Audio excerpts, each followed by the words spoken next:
যে পরিমাণে নিম্ন তাপমাত্রায় মাত্র 1 মিনিটে একজন সাধারণ মানুষের মৃত্যু ঝুঁকি থাকে, সেই একই তাপমাত্রায় 3 থেকে 5 মিনিট হ্যাল্যান্ড ক্রায়োথেরাপি নেন।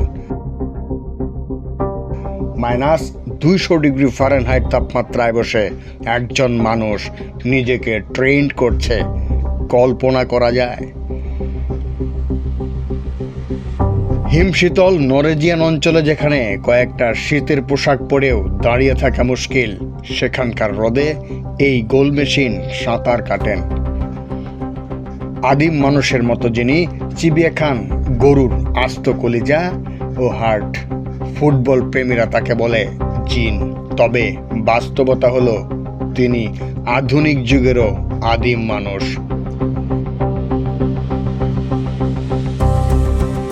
দৈনিক কমপক্ষে 10 ঘন্টা ঘুমান, 6000 ক্যালোরি খাবার গ্রহণ করেন, যা একজন সাধারণ মানুষ কল্পনাও করতে পারবে না। এই পরিমাণে খাবার খেয়ে আবার সুস্থ থাকার কথা। মাঠে তিনি গোল মেশিন, আর মাঠের বাইরে আধুনিক যুগে বসবাসকারী এক আদিম মানব, যার লাইফস্টাইল ফলো করার চিন্তাও করা যায় না একজন সাধারণ মানুষের পক্ষে। প্রিয় খাবার আস্ত গরুর কলিজা চিবিয়ে খাওয়া, স্যালমন ফিশ, গরুর হৃৎপিণ্ড। আর প্রিয় কাজ প্রতিপক্ষের দম্ভকে চূর্ণ বিচূর্ণ করে দিয়ে রক্ষণভাগ দুমড়ে মুচড়ে দিয়ে জয় ছিনিয়ে নেয়া, গোল করা। মাঠের মধ্যকার ভয়ঙ্কর হল্যান্ডকে উপস্থাপন করতে মাঠের বাইরে তিনি অতি ভয়ানক।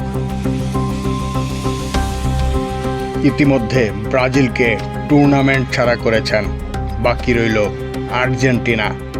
যদি দুই দল সেমিফাইনাল পর্যন্ত উঠতে সক্ষম হয়, তাহলে মেসির মুখোমুখি হবে আর্লিং হ্যাল্যান্ড, যা আকাশী নীলদের জন্য বড় মাথা ব্যথার কারণ। সালেক হোসেন রনি, কিশোরগঞ্জ প্রেস।